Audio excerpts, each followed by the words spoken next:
अभ्यास 12C आकृति 5.15 में छायांकित भाग का क्षेत्रफल ज्ञात कीजिए।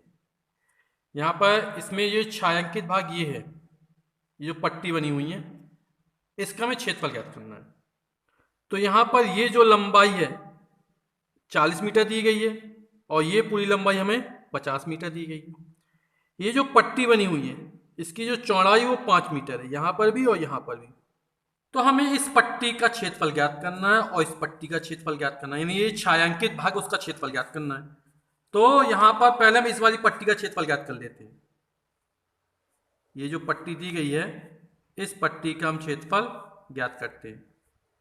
तो इस पट्टी की जो लंबाई है वो 50 मीटर है और चौड़ाई जो है वो 5 मीटर है। ये कैसी आयताकार पट्टी है, तो आयत का क्षेत्रफल निकाल लेंगे तो इस पट्टी का क्षेत्रफल हमको पता चल जाएगा। तो पट्टी MNOP का क्षेत्रफल, तो पट्टी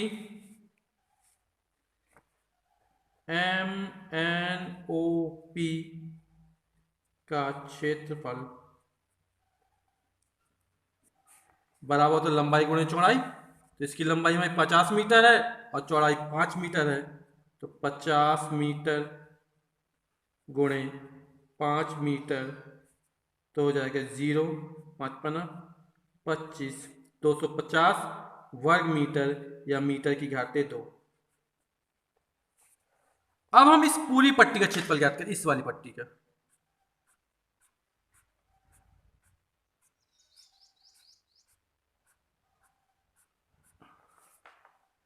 तो इस पूरी पट्टी का क्षेत्रफल, इसकी जो लंबाई है ये वाली, ये 40 मीटर है और ये जो चौड़ाई है वो 5 मीटर है। तो पट्टी PQRS का क्षेत्रफल, यानी इस पट्टी से घिरे भाग का क्षेत्रफल, तो इसका क्षेत्रफल हो जाएगा लंबाई 40 मीटर, इसकी चौड़ाई 5 मीटर है, तो हो जाएगा 40 मीटर गुणे 5 मीटर, तो 40 पंचे 200 वर्ग मीटर।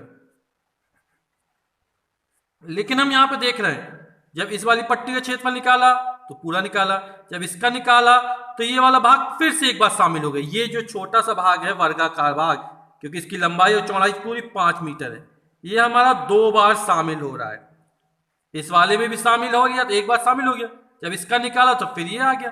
देखिए यहाँ पे ये बैगनी लाइन और हरी लाइन दोनों काट रही है। तो ये वाला क्षेत्र जो वर्गाकार क्षेत्र है जिसकी लंबाई 5 मीटर है और चौड़ाई 5 मीटर है, ये 2 बार शामिल हो रहा है। तो जब हम इस छायांकित भाग का क्षेत्रफल निकालेंगे तो ये 2 बार शामिल, तो इसको एक बार घटा देंगे तो हमारा पूरे छायांकित भाग का क्षेत्रफल निकल आएगा। तो इसका हम नामकरण कर लेते हैं, तो इसका नाम लिख देते हैं EFGH। तो वर्गाकार भाग EFGH का क्षेत्रफल, और ये हो जाएगा 5 गुणा 5 यानी 25 वर्ग मीटर या मीटर की घाते 2।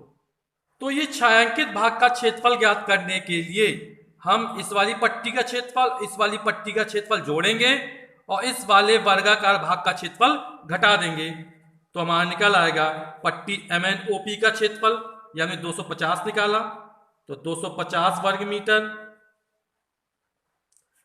फिर इस वाली पट्टी का क्षेत्रफल PQRS का क्षेत्रफल, यानी 200 निकाला तो 200 वर्ग मीटर, इसको भी जोड़ देंगे इसमें, और ये 2 बार शामिल हो गया था तो इसको घटा देंगे तो माइनस ये हमारा 25 वर्ग मीटर है। 250 में 200 जोड़ा, ये हो गया 450 वर्ग मीटर माइनस 25 वर्ग मीटर, और 450 से 25 घटेगा तो आ जाएगा 425 वर्ग मीटर। अब जैसे यहां पर इन पट्टियों यानी छायांकित भाग का क्षेत्रफल ज्ञात करना है, तो जैसे अभी इसके पहले किया था इस वाली पट्टी का क्षेत्रफल ज्ञात कर लेते हैं, फिर इस वाली पट्टी का क्षेत्रफल ज्ञात करेंगे तो ये वाला भाग 2 बार शामिल होगा तो एक बार इसका क्षेत्रफल घटा देंगे। तो ये जो लंबाई हमारी 70 मीटर है और ये जो चौड़ाई वो 2 मीटर है, तो 70 मीटर लंबाई, चौड़ाई 2 मीटर, 70 दूनी 140 वर्ग मीटर हमारा क्षेत्रफल निकल आएगा, इस वाली पट्टी का क्षेत्रफल। फिर इसी तरह इसका, ये चौड़ाई 2 मीटर है और ये लंबाई जो है 35 मीटर है, तो 35 गुणा 2, तो 35 गुणा 2 70 वर्ग मीटर ये निकल आएगा। यानी इस पट्टी का क्षेत्रफल निकालिए, इस पट्टी का क्षेत्रफल निकालिए, तो ये वाला भाग 2 बार शामिल हुआ है तो एक बार घटा देंगे, तो ये लंबाई 2 मीटर, चौड़ाई 2 मीटर, तो 2 गुणा 2 यानी 4 वर्ग मीटर। तो इस वर्गाकार क्षेत्र का क्षेत्रफल 4 वर्ग मीटर निकला। इस वाली पट्टी का क्षेत्रफल इस वाली पट्टी के क्षेत्रफल जोड़ देंगे और उसमें 4 मीटर इसको घटा देंगे, तो 140 और 70 कितना हो जाएगा 210, और 210 में 4 घटाएंगे तो हमारा निकल आएगा ये 206 मीटर स्क्वायर वर्ग मीटर। अगला सवाल है, एक आयताकार प्रांगण लॉन की लंबाई 6 मीटर और चौड़ाई 5 मीटर है। इसके मध्य में 2 मीटर चौड़े 2 मार्ग इस प्रकार स्थित हैं कि प्रत्येक एक दूसरे को समकोण पर काटते हैं। एक मार्ग की लंबाई के समांतर और दूसरा मार्ग चौड़ाई के समांतर है। मार्ग पर ₹25 प्रति वर्ग मीटर की दर से कंकड़ उड़वाने का व्यय ज्ञात कीजिए। यहां पर एक मार्ग ये है, दूसरा मार्ग ये है, ये दोनों एक दूसरे के समकोण पर काटते 90 अंश का कोण बन गया। ये वाला मार्ग है ये लंबाई के समांतर है, ये वाला जो मार्ग है ये चौड़ाई के समांतर है, ये समांतर रेखाएं। अब यहां पर कंकड़ उड़वाना है मार्ग पर, तो जैसे इसके पहले सवाल लगाया था, इस वाले मार्ग का क्षेत्रफल निकाल लेंगे, इस वाले मार्ग का क्षेत्रफल निकाल लेंगे, ये वाला भाग 2 बार शामिल, इसको घटा देंगे। फिर जो मार्ग का क्षेत्रफल निकलेगा, हमसे बोल रहा है कि मार्ग पर 25 प्रति वर्ग मीटर की दर से कंकड़ उठवाने का खर्च आता है, तो जो क्षेत्र निकलेगा वो क्षेत्रफल निकलेगा मार्ग का क्षेत्रफल वर्ग मीटर में, और 1 वर्ग मीटर का खर्चा 25 रुपए है, तो 25 का हम गुणा कर देंगे तो आंसर निकल आएगा हमारा।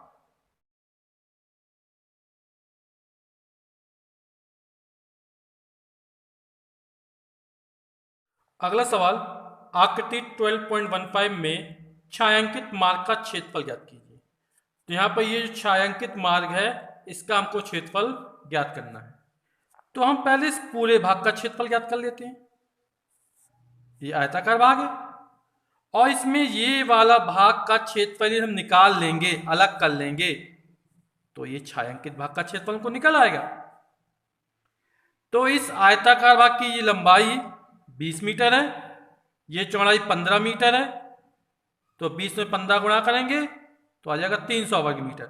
यानी इस पूरे भाग का क्षेत्रफल, पूरे भाग का 300 वर्ग मीटर। अब इसमें से ये वाला क्षेत्रफल घटाना निकालना है, ये वाला पोर्शन निकाल देंगे, अलग कर देंगे, तो ये वाला भाग बचा रहेगा। तो इसका क्षेत्रफल, ये भी आयताकार भाग है, इसकी लंबाई 15 मीटर है, यहां पर ये 3 मीटर और ये 3 मीटर, टोटल 6 मीटर हो गया, और ये पूरी यहां से यहां तक 15 दी गई है, तो 15 में से हम 6 घटा देंगे तो आ जाएगा 9 मीटर।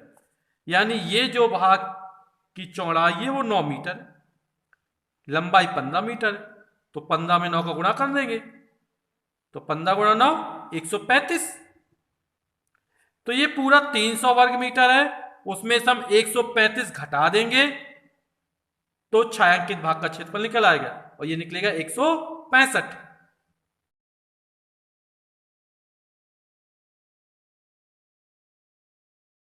क्वेश्चन नंबर चौथा, आकृति 12.16 यानी ये वाली आकृति है में उस भाग का क्षेत्रफल ज्ञात कीजिए जो छायांकित नहीं है।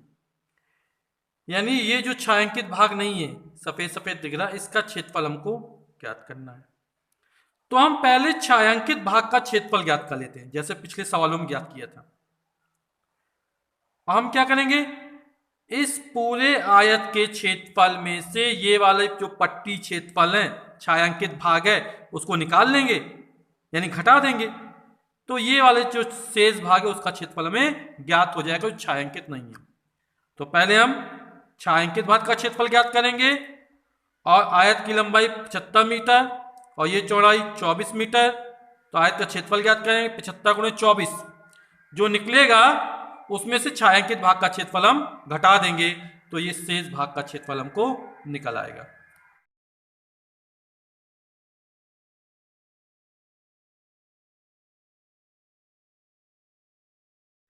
आकृति 12.17 में एक राजकीय भवन का मानचित्र दिया गया है।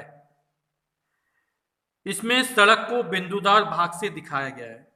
ये जो बिंदुदार भाग है, इससे सड़क को हमको दिखाया गया है। ये सड़क है, इसमें सड़क को बिंदुदार भाग से दिखाया गया। सड़क की चौड़ाई 2 मीटर है, ये चौड़ाई 2 मीटर, यहां भी 2 मीटर है। सड़क का क्षेत्रफल क्या बताना है, और दूसरा है सड़क पर ईंट बिछवाने का खर्च ₹45 प्रति वर्ग मीटर की दर से क्या होगा। तो इस सड़क का क्षेत्रफल हमको ज्ञात करना है। तो ये पूरा आयताकार भाग है, इस आयताकार वाले भाग में से यदि ये वाला भाग हम निकाल लेंगे तो सड़क का क्षेत्रफल हमको निकल आएगा। तो यहां पर ये लंबाई हमें 30 मीटर दी गई है, तो ये पूरी लंबाई भी कितनी हो जाएगी, 30 मीटर हो जाएगी। ये हमको 20 मीटर दी गई है, और ये हमें 15 मीटर दी गई है। ये जो मकान है उसकी लंबाई 30 मीटर है और चौड़ाई 15 मीटर है। यहां पर ये पूरी लंबाई 30 मीटर है, ये 2 मीटर का रास्ता, ये 2 मीटर का रास्ता है। तो 30 में से 2 और 2 4 मीटर चले जाएंगे, तो 30 में से 4 गए, तो यहां पर आएगा 26 मीटर, यानी ये लंबाई हमारी 26 मीटर है। हम देख रहे हैं ये वाली लंबाई 20 मीटर है, ये वाली लंबाई 20 मीटर है, और ये 15 मीटर दी गई, यानी ये भी 15 मीटर होगी। जब यहाँ तक 15 मीटर और यहाँ तक 20 मीटर है, तो ये लंबाई, इस पूरी लंबाई में से ये लंबाई हम घटा देंगे, तो ये बची रहेगी, ये आएगी हमारी 20 - 15 यानी कि 5 मीटर, यानी ये जो चौड़ाई है वो हमारी 5 मीटर हो जाएगी। तो यहां पर इस वाले आयत का क्षेत्रफल, इसका नाम काट देते हैं P Q R S। तो इस आयताकार भाग PQRS का क्षेत्रफल हो जाएगा लंबाई 30 मीटर, चौड़ाई 5 मीटर, 30 गुणा 5 यानी 150 वर्ग मीटर, यानी इस पूरे भाग का क्षेत्रफल 150 वर्ग मीटर निकल आएगा। ये पूरी चौड़ाई हमारी 5 मीटर है, और ये चौड़ाई हमारी 2 मीटर है। बोल रहा है कि जो सड़क की चौड़ाई है वो 2 मीटर है, तो ये चौड़ाई हमारी 2 मीटर है, यहाँ ये वाली, ये भी 2 मीटर है। तो ये पूरी हमारी 5 मीटर है, इसमें से 2 मीटर कम कर देंगे, तो ये जो है ये हमारी 3 मीटर निकल आएगी। इसकी लंबाई 26 मीटर, चौड़ाई 3 मीटर, तो इस वाले भाग का क्षेत्रफल हमारा निकल आएगा 26 तिया 78 वर्ग मीटर। इस पूरे क्षेत्रफल हमने 150 निकाला था, उसमें 78 हम घटा देंगे, तो ये जो रास्ता है इसका क्षेत्रफल हमको निकल आएगा। तो 150 में से 78 घटाने पर हमारा जो क्षेत्रफल निकलेगा रास्ते का वो निकलेगा 72 वर्ग मीटर। और हमसे बोल रहा है कि सड़क में ईंट बिछवाने का खर्चा जो है वो 1 वर्ग मीटर का 45 रुपए है, ₹45 प्रति वर्ग मीटर। तो इस पूरे का कितना हो जाएगा, तो हम क्या करेंगे, 72 में 45 का गुणा कर देंगे, तो हमारा सड़क पर ईंट बिछवाने का खर्च निकल आएगा।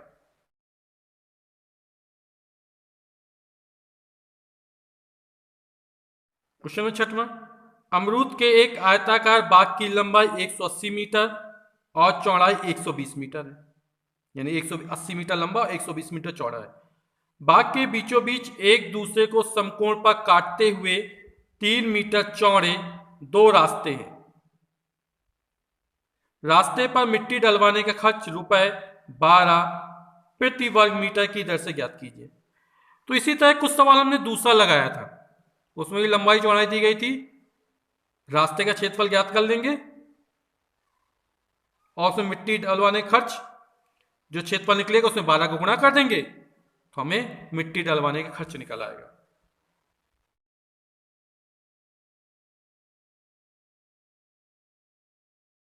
अगला सवाल 7वां, किसी स्कूल के छात्रों ने सफाई अभियान के लिए एक रैली निकाली। रैली कुछ समय बाद स्कूल से कुछ दूरी पर बने एक आयताकार पार्क में पहुंची, जिसकी लंबाई 40 मीटर तथा चौड़ाई 25 मीटर है। तो ये लंबाई 40 मीटर है और ये चौड़ाई 25 मीटर है। छात्र 3 समूह में बंट गए और चित्र के अनुसार पार्क में 5 मीटर चौड़े 2 परस्पर लंबवत रास्तों के क्रमशः ABEF तथा GCDH। ABEF ये वाला भाग है और GCDH ये वाला भाग है। पहले समूह ने ये वाले भाग साफ किए, फिर PEHS तथा FQRG। PEHS ये वाला भाग और ये वाला भाग ये दूसरे समूह ने साफ किया, और EFGH ये जो वाले भाग है बीच वाला भाग ये तीसरे समूह ने साफ किया। तो हमें ज्ञात करना है, प्रत्येक समूह द्वारा साफ किए गए क्षेत्रफल ज्ञात करना है। तो यहां पर इसकी लंबाई 40 मीटर है, ये चौड़ाई 25 मीटर है, और ये जो बीच वाला भाग है इसकी चौड़ाई 5 मीटर हमको दी गई, यहां भी 5 मीटर दी गई है। तो यदि इस पूरे प्रथम समूह ने ये भाग साफ किए, तो इस पूरे भाग में से यदि हम ये वाला भाग हटा देंगे तो इन दोनों भागों का मान निकल आएगा कि प्रथम समूह ने कितना साफ किया। ये बीच का जो भाग है उसकी लंबाई 5 मीटर चौड़ाई 5 मीटर है, तो 5 25, यानी जो तृतीय समूह ने है वो 25 वर्ग मीटर का भाग साफ किया। प्रथम समूह ने ये पूरा 40 है, ये 25 है, तो ये पूरा 40 है और ये 5 है, 40 पंचे 200, और 200 में से हम 25 घटा देंगे तो 175 वर्ग मीटर ये प्रथम समूह ने साफ किया। ये 25 है और ये 5, 25 पना 125, 125 में से हम ये 25 घटा देंगे तो द्वितीय समूह 100 साफ किया, 100 वर्ग मीटर, और तृतीय समूह 25 वर्ग मीटर साफ किया।